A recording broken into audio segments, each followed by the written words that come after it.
जो अहम पॉइंटर्स हैं तमाम महाजों पर तनाज़े का खात्मा है, अंदरूनी मामलात का एहतराम है, 60 दिन की काबिल तौसी मुद्दत है, अमरीका नाकाबंदी ख़त्म करेगा, ये एक नुकता है, अबनाए हुर्मुज़ की जो बंदिश है, जो ब्लॉकेड है, उसके हवाले से मामला है, फिर ईरान की तामीर नौ के लिए माली वसाइल हैं, पाबंदियों का खात्मा है, कोई जौहरी हथियार ईरान नहीं रख सकता, ये एक मामला है, स्टेटस को का मामला है, मुंजमद फंड्स हैं, निगरानी और हतमी मुज़ाकरात हैं, और इसके साथ साथ ये तमाम वो मामलात हैं कि जिसके ऊपर टेक्निकल लेवल पर बातचीत हो रही है कि कहां पर ये जाके मामला फाइनलाइज होगा और खुदा न खास्ता क्या ये मामला अमन की तरफ आगे बढ़ता है या फिर एक बार 28 फरवरी की तरफ ये मामला जाकर रुकता है। और तमाम दुनिया इस वक्त यही इसी बात की तरफ मुंतजर है कि मामला उस तरफ ना जाए बल्कि ये जो अमन है ये अब आगे प्रिवेल करे। अफसार साहब, एक मीटिंग टेक्निकल लेवल की और फिर उसके बाद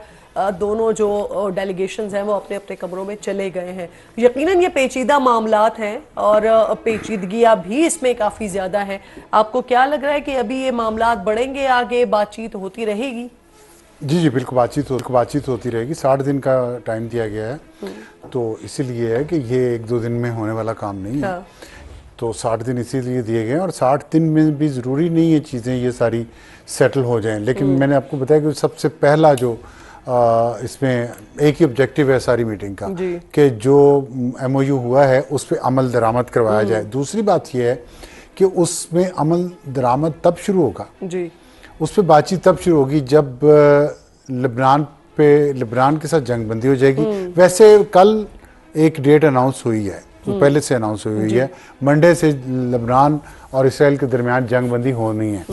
और दूसरा उसके साथ ये है कि आप में हुर्मुज़ खुल जाए, क्योंकि ईरान बंद कर देता है, कर दी अभी फिर उसने। तो इसलिए ये जब तक मामला सेटल नहीं होगा और इसराइल शरारत से बाज नहीं आएगा तब तक बात आगे चलना नहीं शुरू होगी।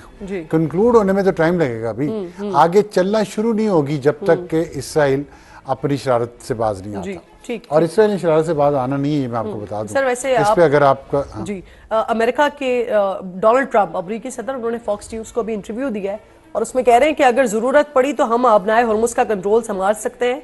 अगर ईरान कोई मुआहदा नहीं करता तो हम वहां से गुजरने वाले जहाजों से टैक्स वसूल करेंगे। अब ये अमरीकी सदर का एक और नया स्टेटमेंट आ गया है।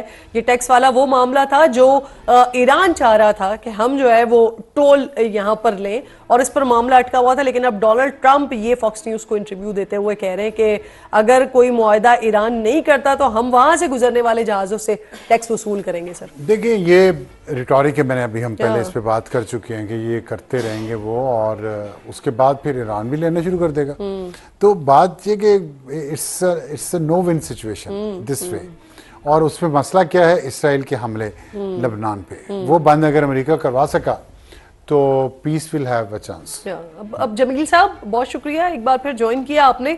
सर, ये टोल की बात ईरान की जानिब से भी की जाती रही मुसलसल, और जितना लॉस ईरान का ड्यूरिंग वॉर हुआ तो उसके बाद कहीं ना कहीं लगता था कि शायद ईरान जो है वो अपने लॉस को पूरा करने के लिए ये एक शर्त रख रहा है। लेकिन अब डोनाल्ड ट्रंप का ये बात कर देना इंटरनेशनल वाटर्स के लिए कि वहां पर अमेरिका जो है वो टैक्स लेना शुरू कर देगा, आपको कहीं से वायबल नजर आती है ये बात, या फिर आपको ये प्रेशर टैक्टिक नजर आते हैं कि ईरान के ऊपर ज्यादा से ज्यादा दबाव डालकर जो मुआहदा है वो करवा लिया जाए? जी, मधु करने पर मशकूर। बहरहाल इसके दो जाविये हैं आपके सवाल के।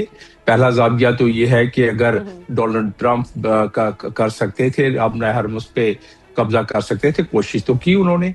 खर्च पर जो जजीरा है उस पर उन्होंने एक मरतबा नहीं कई मरतबा उनकी फौजों ने कोशिश की कि किस तरह उसको हासिल कर ले और उस पर काबू करके बैठा रहे, और इसी तरह हुर्मुज़ पर नहीं कर सका। अगर आगे जाके अमेरिका मजीद इस काबिल हो जाता है कि जो काम वो 107 दिन में नहीं कर सका वो अगर आगे जाके कर सकता है। लेकिन ये एक रैट्रिक है, जिस तरह अफसार साहब फरमा रहे थे। बेसिकली इसका कोई इंटरनेशनल कानून में कोई गुंजाइश ही नहीं है कि अमेरिका इतनी दूर से आके बैठ जाए। हाँ, जैसे कि वो इंटरनेशनल कानून की धज्जियां अमेरिका और इजराइल उड़ाते रहे हैं, अगर वो उड़ा के आते हैं तो फिर ईरान तो कोई तर लुकमा नहीं है ना कि निकल जाएंगे। अगर निगलने के लिए आए थे 5-6 दिन के लिए ईरान में, जिस तरह के नेतन्याहू ने बैकडोर से जाके वहां व्हाइट हाउस में और अपना वॉर प्लान पेश किया था 13 फरवरी को, और उसके तहत 5-6 दिन की जंग बस जीत की और रिजीम चेंज करके वापस जाना था। अगर इतना आसान होता तो उस वक्त भी कर लेते। बहरहाल ये एक स्टेटमेंट की हद तक। देखिए, इसका दूसरा जाविया मैं बता दूं आपको, ईरान के पास तो इंटरनेशनल कानून की ताकत है।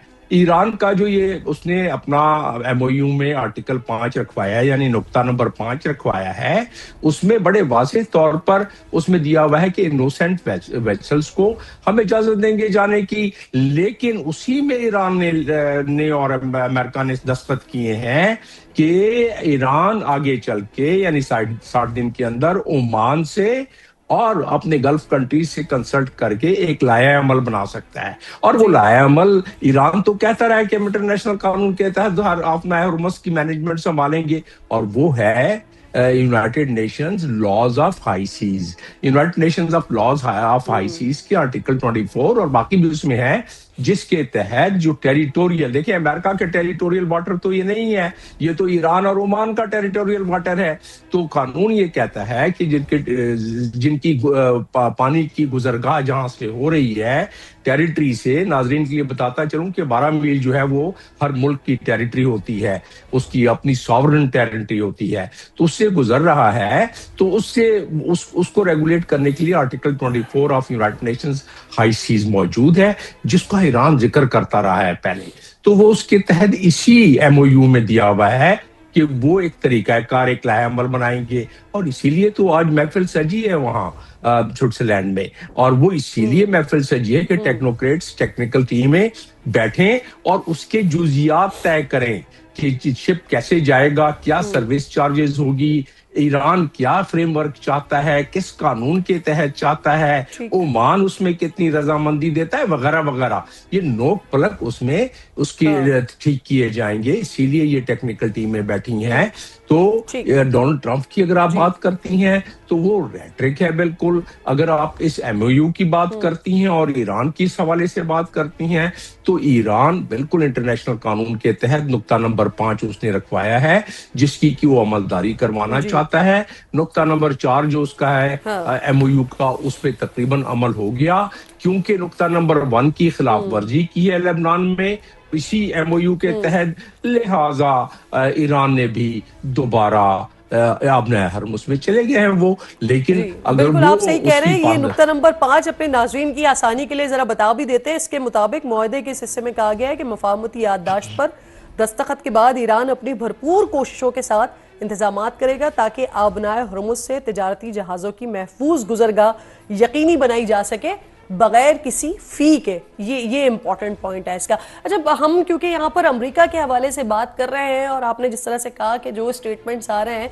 तो अफसार साहब यहाँ पर ईरान के हवाले से बात करना भी ज़रूरी है कि एक तरफ हम जब ये मुआहदे के तरफ मामला, जब ये याददाश्त की तरफ मामला गए, तो फिर हमने मुश्तबा खामनाई का भी एक स्टेटमेंट देखा जिस पर उन्होंने वो कुछ मुख्तलिफ अपनी राय रखते हैं, लेकिन क्योंकि मसूद पज़ेश्कियान जो कि सदर हैं, उनके पास मैंडेट है, तो उन्होंने इसलिए उनकी राय का एहतराम किया। अब मसूद पज़ेश्कियान साहब कहते हैं कि इस मुआहदे की तमाम शिक़ें ईरानी अवाम के मफाद में हैं, जबकि ईरान में हमें एक मुख्तलिफ किस्म का स्टेटमेंट भी नज़र आ रहा है, एक सेंटिमेंट भी नज़र आ रहा है। कल कुछ ईरानियन लोगों से बात हो रही थी तो वो कह रहे थे कि जो इस वक्त मुआहदे के लिए लोग जा रहे हैं, इस वक्त जिस तरह का सेंटिमेंट ईरान के अंदर मौजूद है, तो अगर कोई ऐसी मुआहदा, अगर कोई ऐसी चीज़ वो वहाँ पर करके आते हैं तो इनके लिए ईरान वापस आना मुश्किल हो जाएगा। जिस तरह के सेंटिमेंट्स ईरान के अंदर इस वक्त पाए जाते हैं, जिस तरह से वो सर्वाइव कर गए इस जंग में पूरी, तो अब वो चाहते हैं कि जो कुछ भी हो वो अवामी मफाद में हो। तो आपको ईरान की इस वक्त क्या सिचुएशन नज़र आ रही है?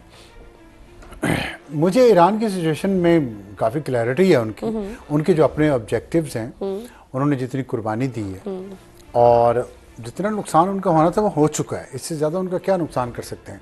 तो उसमें अब उनके पास खोने को कुछ नहीं है, इसीलिए वो इतना टफ निगोशिएट कर रहे हैं।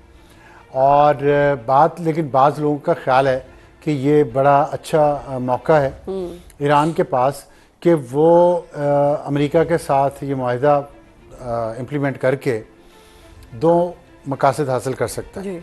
एक तो ये कि वो अपने उसके लॉन्ग टर्म जो ऑब्जेक्टिव है प्रोग्रेस एंड प्रॉस्पेरिटी के वो अचीव कर सकता है। उसके एसेट्स डिफ्रीज हो जाएंगे, सैंक्शंस ख़त्म हो जाएंगी, उसके ताल्लुकात यूरोप और अमेरिका के साथ अच्छे हो जाएंगे।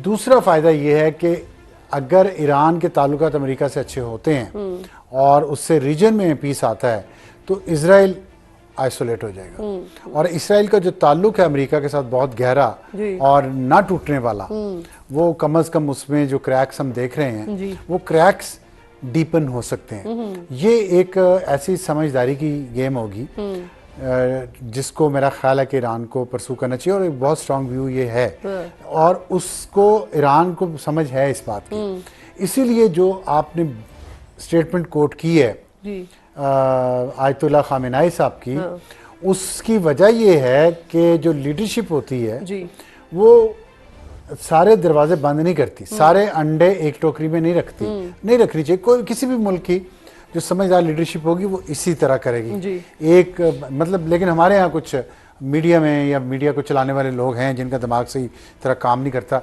उनको जैसे टीवी पे कोई दूसरी ओपिनियन नजर आती है ना, वो कहते हैं ये फलाने का एजेंट है, ये फलाने का एजेंट है। तो उन्हें इतनी अकल नहीं है कि this is how mature Nations play. आप प्ले कर रहे होते हैं एक, क्योंकि अगर फर्ज करें मैं क्रिटिसाइज कर रहा हूँ हुकूमत को, हुकूमत का एक बड़ा अच्छा काम है मैं क्रिटिसाइज करूँ, तो जो मेरी हुकूमत है वो जब निगोशिएट करने जाएगी दूसरे मुल्क के साथ तो वहाँ वो इसको एज लेवरेज यूज़ करेगी कि देखिए मेरे मुल्क में हमारी इस पॉलिसी पे इतना क्रिटिसिज्म हो रहा है, हम एक खास हद से आगे या पीछे नहीं जा सकते। ठीक है, तो ये हमारे कुछ हैं लोग ऐसे यहाँ पे इन्फ्लुएंशियल हैं, इनएफिशिएंट हैं लेकिन इन्फ्लुएंशियल हैं। तो उनको ये सोचना चाहिए कि कोई दूसरी बात करने वाला वो दुश्मन नहीं होता। इसीलिए ये जो आप मैं नहीं समझता कि मसूद पज़ेशियान साहब का या आयतुल्लाह खामेनाई साहब का आपस में कोई बहुत आइडियोलॉजिकल इख्तलाफात है, कोई भी नहीं वोट करेगा। आप देखें जब पाकिस्तान में आए, जब मुज़ाकरात 9 अप्रैल को हुए थे ना जी, 10 अप्रैल को तो बाकिर कालिबाफ साहब आए और लीड कर रहे थे वो। जब वो वापस गए हैं तो आपने नोटिस किया होगा ईरानियन कुछ सोशल मीडिया अकाउंट से और कुछ पाकिस्तान के भी, जिसमें ये प्रोपेगेंडा शुरू हुआ कि बाकिर कालिबाफ के ऊपर सख्त दबाव है, वो शायद सीन से हट गए हैं और उनको उन पे इल्ज़ामात लगाए जा रहे हैं कि वो बिक गए हैं। अभी परसों उन्होंने गुफ्तगू की मीडिया के साथ जिसमें उन्होंने ये बात की जो मैंने शायद अभी की है कि नहीं, मुझे याद नहीं कि मैंने आपके प्रोग्राम में की, जिसमें उन्होंने कहा कि ये जो 168 बच्चे हैं स्कूल के, इनकी रूहें ऊपर बैठी हमें देख रही हैं। आपने आगाज इसी से किया था। हाँ, और हम इनको जवाब दें। तो अंदर से देखे कितने कमिटेड है वो पॉलिटिकल लीडरशिप है। और फिर उनका एक ताल्लुक जो है कासिम सलमानी के साथ, उसका भी उन्होंने जिक्र किया। इसलिए मसूद पज़ेशियान भी पॉलिटिकल लीडरशिप है, अब्बास अराक्ची पॉलिटिकल लीडरशिप है। कोई इनमें से अपनी कौम का सौदा नहीं कर सकता। रास्ता हो सकता है वो कहें हम डिप्लोमेटिक रास्ता लें, IRGC कहेगी कि हम मिलिट्री का रास्ता लें, लेकिन एक फिर दरमियान में तभी ये दोनों जब पुश एंड पुल्स होंगी तो एक बैलेंस क्रिएट होगा ईरान की पॉलिसी का, जो मैंने अभी पहले बात की है। बिल्कुल ठीक, कि कोई क्रिटिसाइज भी करता है, कोई सपोर्ट भी करता है। तो ये ईरान ये दोनों रस्सियां सही तरीके से मोटिव एक ही है, लेकिन मोटिव एक ही है। क्या किया? रास्ता एक ही है दोनों का, मंजिल एक है, रास्ते अलग है, मंजिल एक है। ठीक ठीक, ईरान की मिलिट्री लीडरशिप के भी और पॉलिटिकल लीडरशिप के भी, बिल्कुल ठीक। लेकिन